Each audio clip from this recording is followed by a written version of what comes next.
Hi there, how you doing? I'm Phil. Welcome to Phil's Pick and Mix. Today with the Yorkshire wartime experience. As you can see, there is loads of tanks and there will be expeditions and events going on through the day. It's quite a long video, but please watch it all to the end. And please give it a like, subscribe, leave a comment, and I'll leave a link below at the end to go check out their website and their Facebook page. So enjoy the video, and I shall see you in the next Phil's Pick and Mix.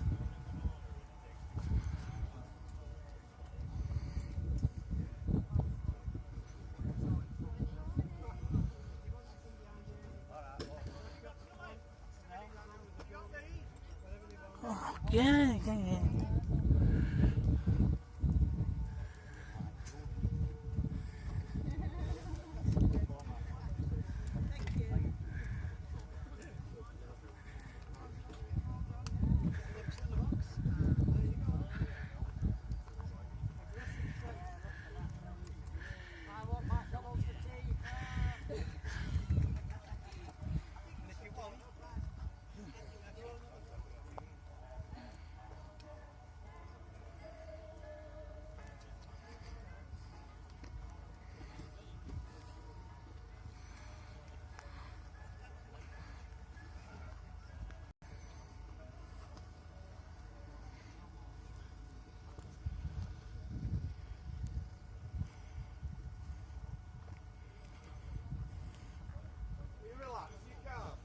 Oh, wow.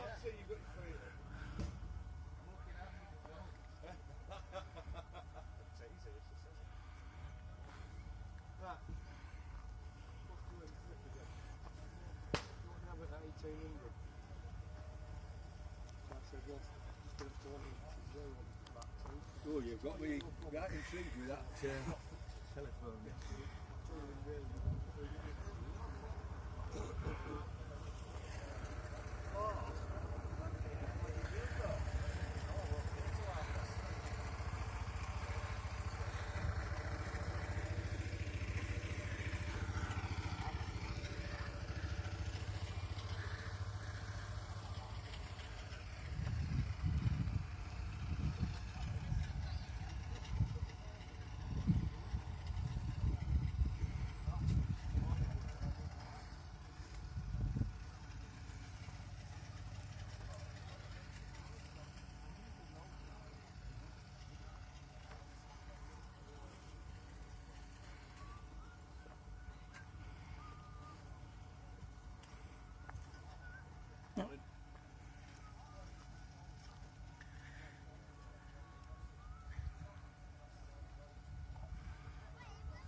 You're doing a good job, though. Thank you.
Ladies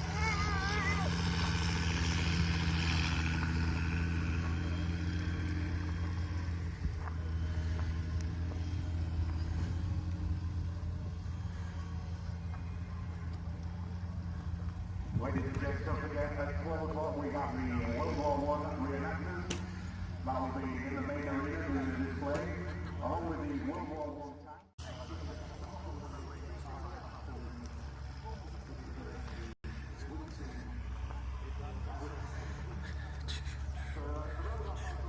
Okay.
The old same, are they? Yeah. Slightly different in the face than two are. Yeah, they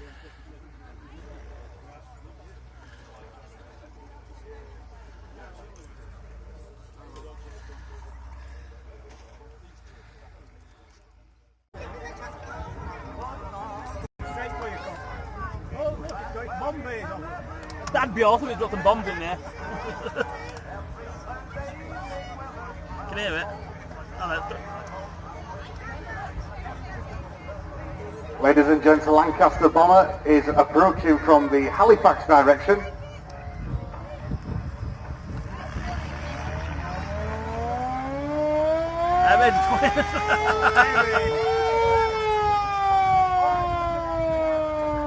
Here we are, ladies and gentlemen. Battle of Britain Memorial Flight, Avro Lancaster, one of only two flying Lancasters in the world.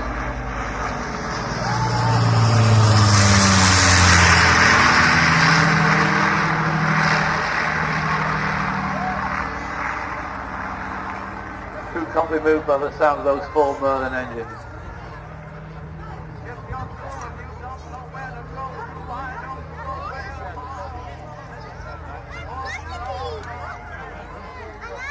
This particular Lancaster is kept flying as a fine memorial to the 57,000 aircrew, British, Canadian, Australian, New Zealand, that flew in RAF Bomber Command during the Second World War. When you go to your local airport and you go off on your holiday flight with EasyJet, Flybe and whatever, if there's any memorials there, just have a look at how many aircrew flew from that airfield and how many died.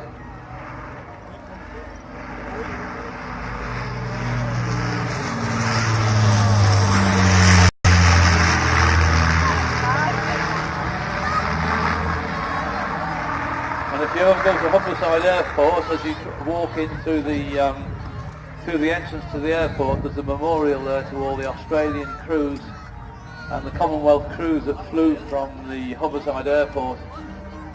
And I got the shock of my life to read there was 987 men failed to come back just from that one airfield.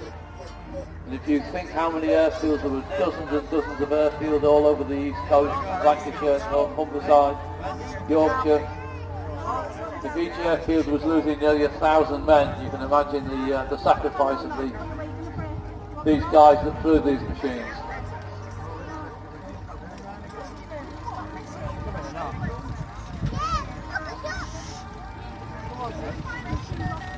Right, ladies and gentlemen, if you'd like to give the crew a wave as they fly over, they'll be able to see you, make no doubt about that. So give them all a wave. So thank you very much, boys. Remember the sacrifice of all those who didn't come back including wartime.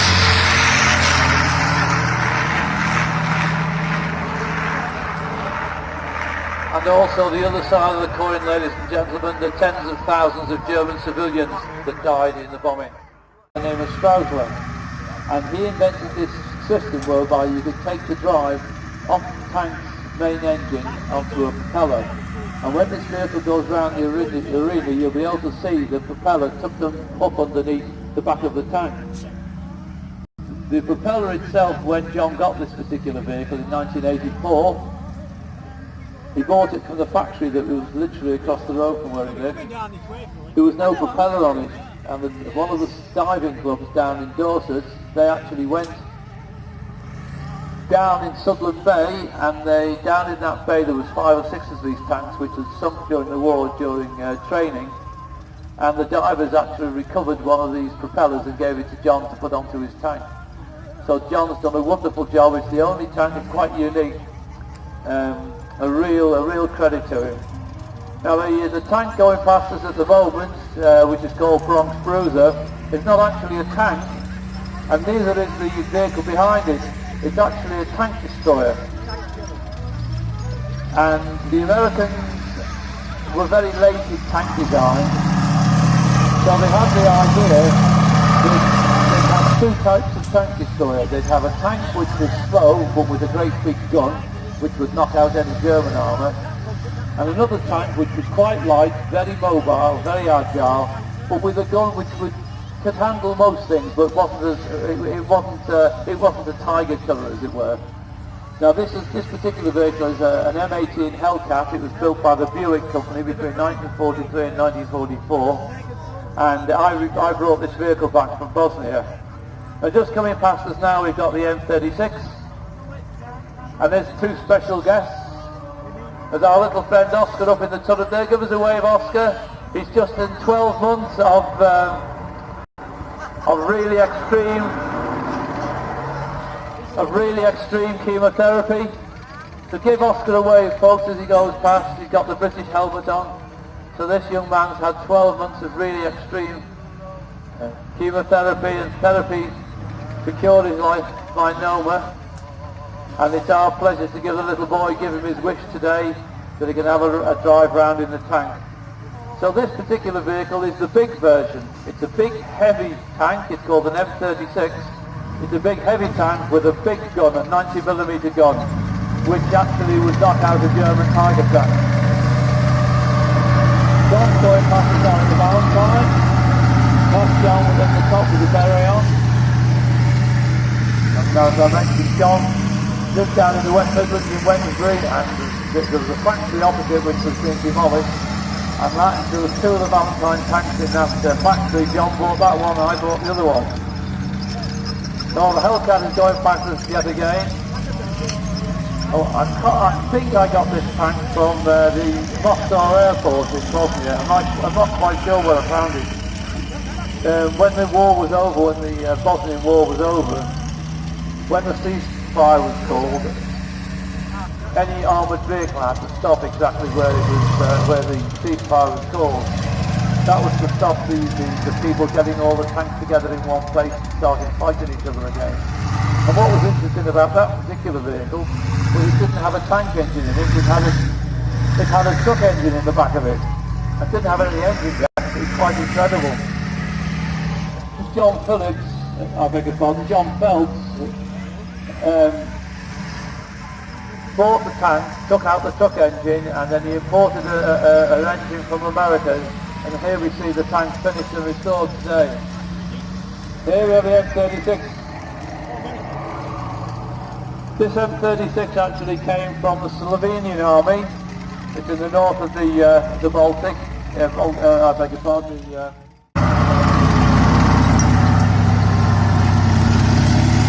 An original Scud 3 in running condition would cost you about £3 million today. It's far cheaper to build a replica on a 432 chassis. They're great to build, they're great to build. I want to really obviously it's very difficult to tell the difference between the reproduction and the real thing. Now the beauty of the M30, the M18, the Hellcat, which is going past us now, if you want to buy a tank, that is the best tank in the world to buy. Unfortunately, I've got no more left, so I can't plug you any. They're superb, they're fully automatic. They've got dual control, so the driver can drive it, or the co-driver can drive it. They'll go up to 70 miles an hour, absolutely flat out. They're brilliant pieces of kit. The engine is it's a 9-cylinder Continental 975 engine which propels the Sherman tank. Now that engine in the Sherman propels a tank which is weighing between 28 and 32 tons.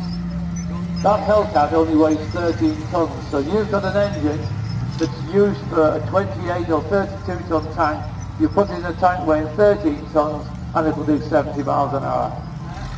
So manoeuvrable, fully automatic, you just put your foot down and go. Absolutely superb. Unfortunately, like all these things, the price has gone through the roof. And the price I was selling them for 20 years ago, you can put 2 zeros on the end. That's how sought after they are today.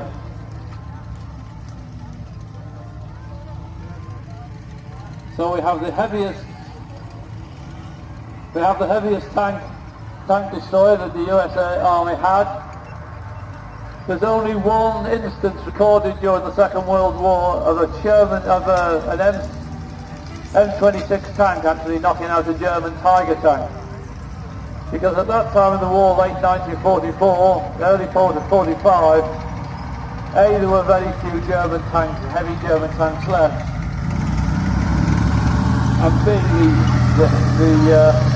the Jacksonville, the M36, didn't really go into service until about October or November 1945. One of the reasons why they were so late in service is because the most important thing about bringing tanks across from America was the shipping space. And as you can see, look at the M18, you look at the M36, you can probably get 3 M18s in the same shipping space as 2 M36s. So we have a great bearing about how quickly to go up the sleeve because they're crafty so-and-sos.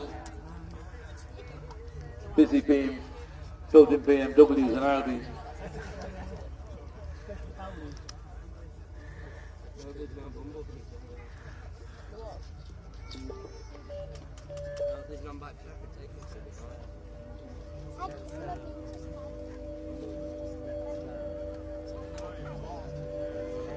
The British Army Reconnaissance units firing up the Daimler Dingo.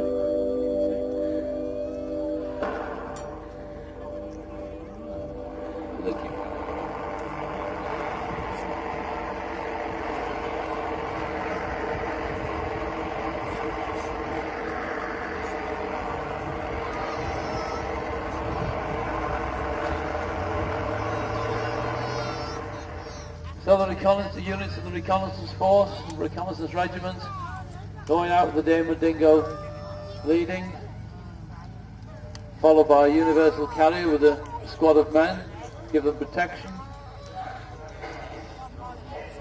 and to overcome any light resistance they may get from the enemy.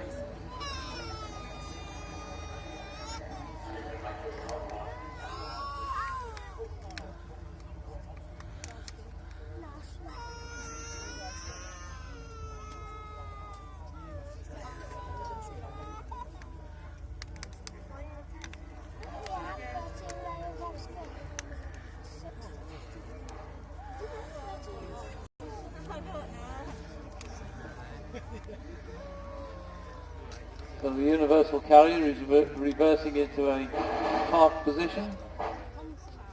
You never ever leave a vehicle where you can't jump into it and drive out straight away. If you've got to mess about reversing and all the rest of it, you're dead. So when you come to a parking space, always reverse in, you can always be straight out.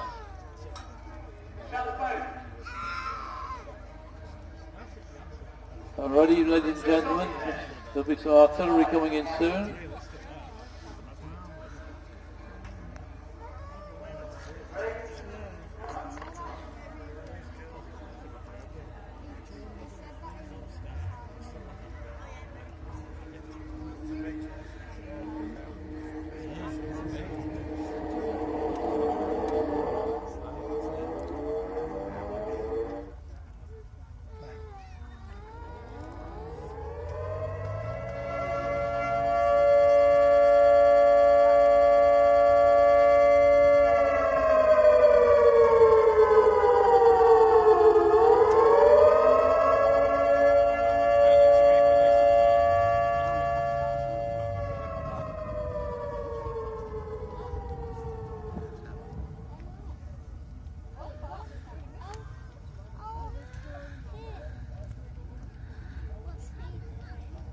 wish people would tell the commentator what's going on, because he doesn't know.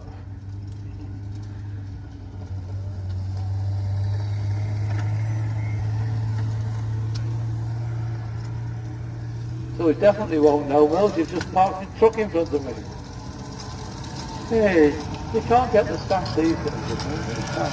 So the Dingoes away up the top of the hill, probing the German defences, closely followed by the Universal Carrier. You can see the crew have got their faces covered to protect themselves from the dust.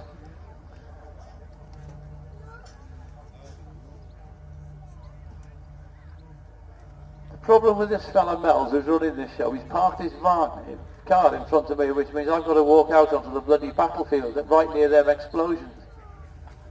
Hey.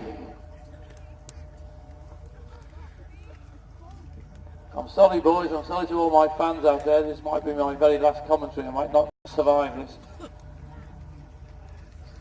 What's all that cheering for? So the reconnaissance troops haven't found any enemy, and if they have, they're not telling us.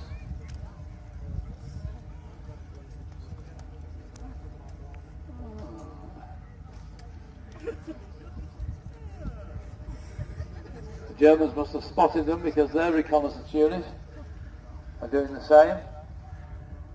A couple of scout cars have come out just to check on the enemy. These small German armour cars were quite effective because they were armed with the 20mm cannon, and those cannons are devastating, they really are. No one gets close to them when they go off. So it seems to be a bit of a dance between the British reconnaissance units, the German reconnaissance units.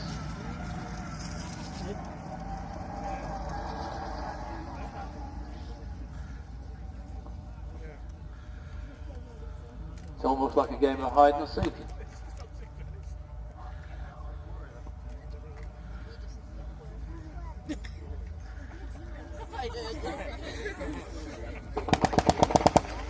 So there's obviously been contact. The German defences have opened fire on the British reconnaissance. They'll be going back as soon as they can to their own lines. The Germans realise that the battle is on, so they're making their way back to their own lines.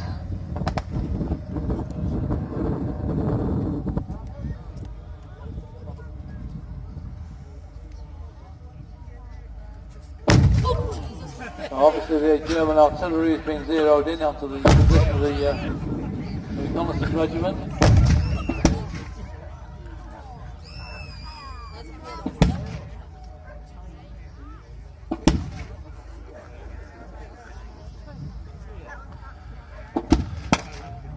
Now the Germans are firing a Nerval Werfer, which is a multiple barrel of rocket, or the screaming memes as the Allies called them.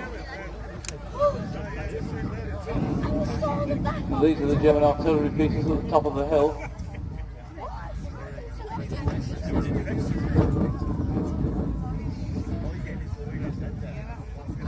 Well, the Dingo's been hit. And Dingo's gone up in flames. It's either that or the curry he had last night.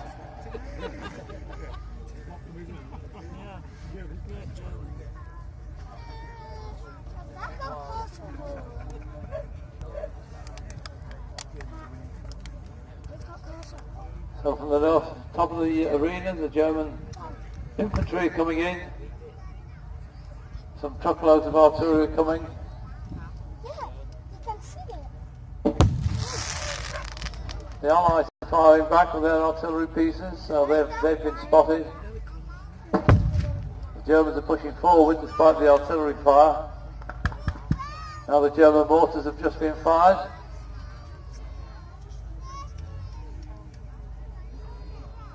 The German mortar fire was very, very effective.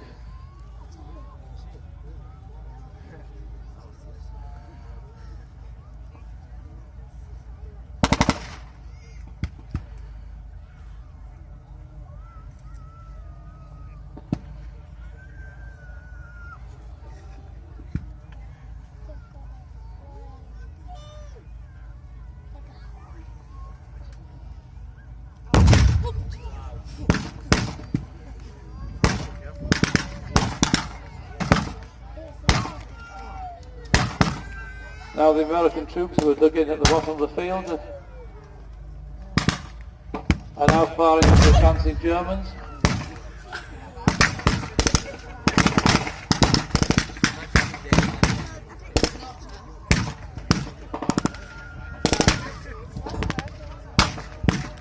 Germans are advancing very carefully. They're taking cover behind the armoured car.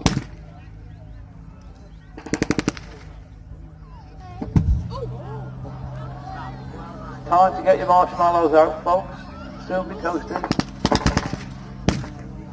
Keep an eye out for the smoke rings. Oh, that's waterboard.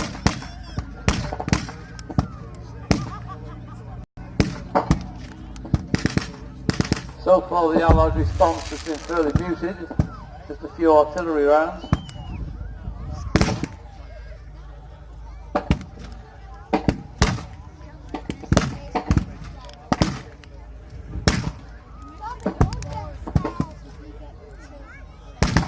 It's getting a dangerous spot now behind the commentary caravan, as the Germans have taken cover behind us.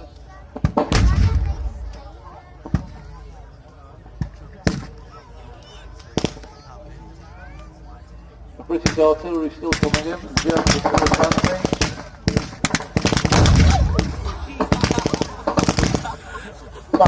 Bang goes the neighbourhood.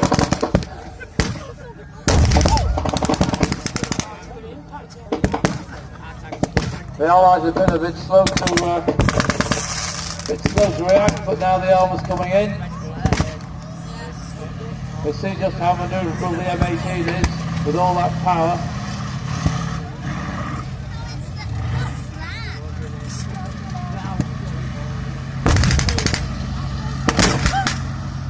Looks as though the M18 has taken a hit.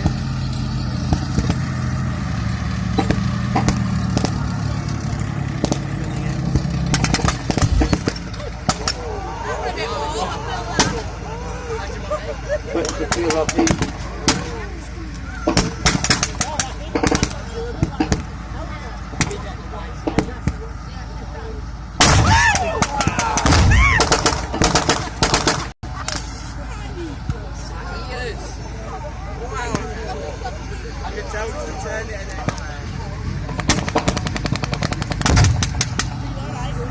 At the moment in the stalemate, the German armoured car has been hit. Crews rapidly evacuating the vehicle. And both sides are taking casualties.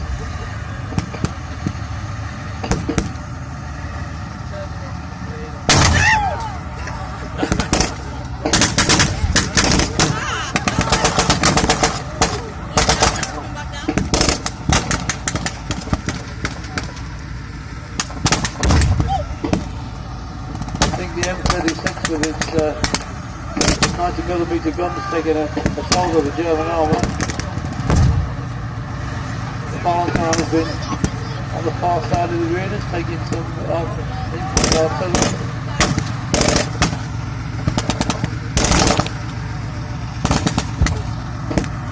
There seems to be pockets of German activity all over the arena. The Germans are bringing their anti-tank artillery onto the battlefield.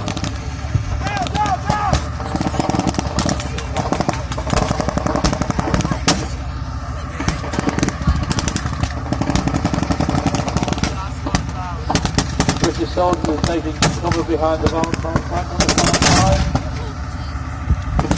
The GIs are hiding behind the Hellcats and the Jacks. More Allied reinforcements coming onto the battlefield, you can see the far side, even more.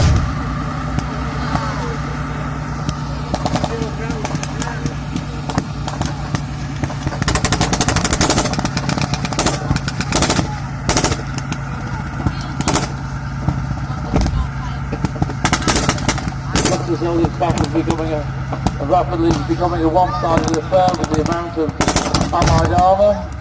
The amount of Allied troops.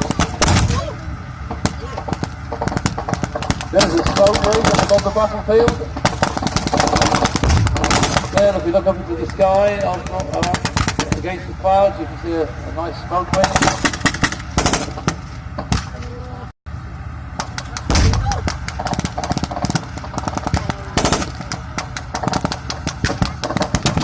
Well, ladies and gentlemen, this may be a reenactment, but I wouldn't like to be one of those guys out there when those rounds are going on.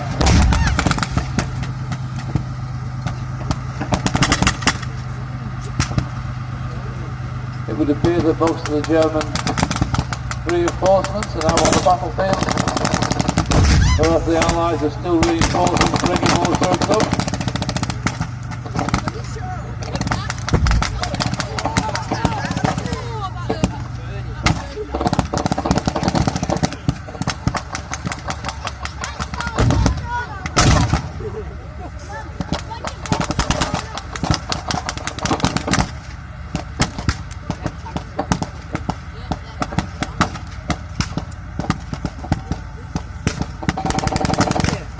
It's difficult to describe what's actually going on in the battle because it's difficult to see. Get the nostrils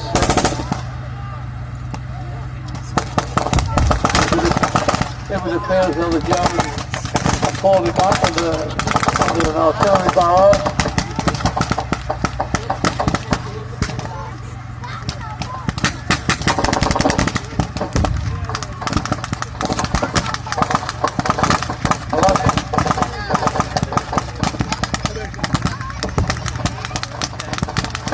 Well, as you're pushing forward, German troops are retreating back towards their trenches at the top of the hill.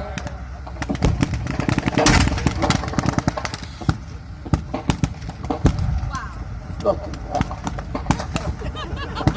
You know what, I want danger money for this job.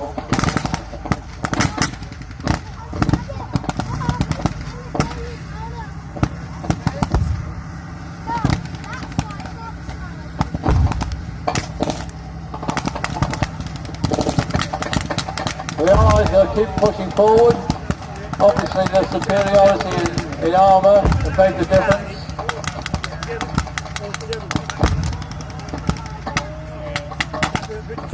Another smoke ring in the sky.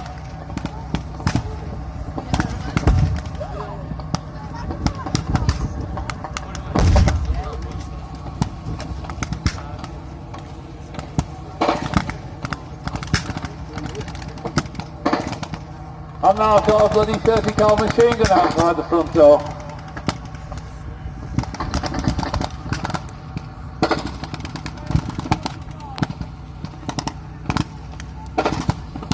The M36 is now advancing past the German stud, knocked out stud.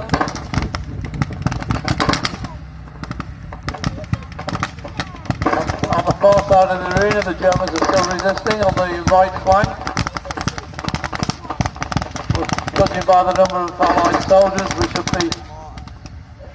the resistance should be overcome soon.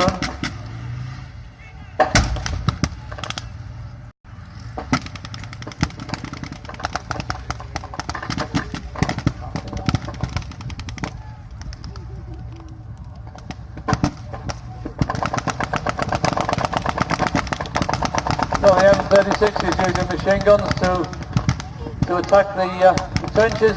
The Germans are throwing their stick grenades out in the hope that they can stop the Allied advance, but it seems as though it's a lost cause. The Allies are certainly advancing a lot further than they expected to, and I think it can't be long before the battle will be over. The Germans will have to either surrender or leave the field.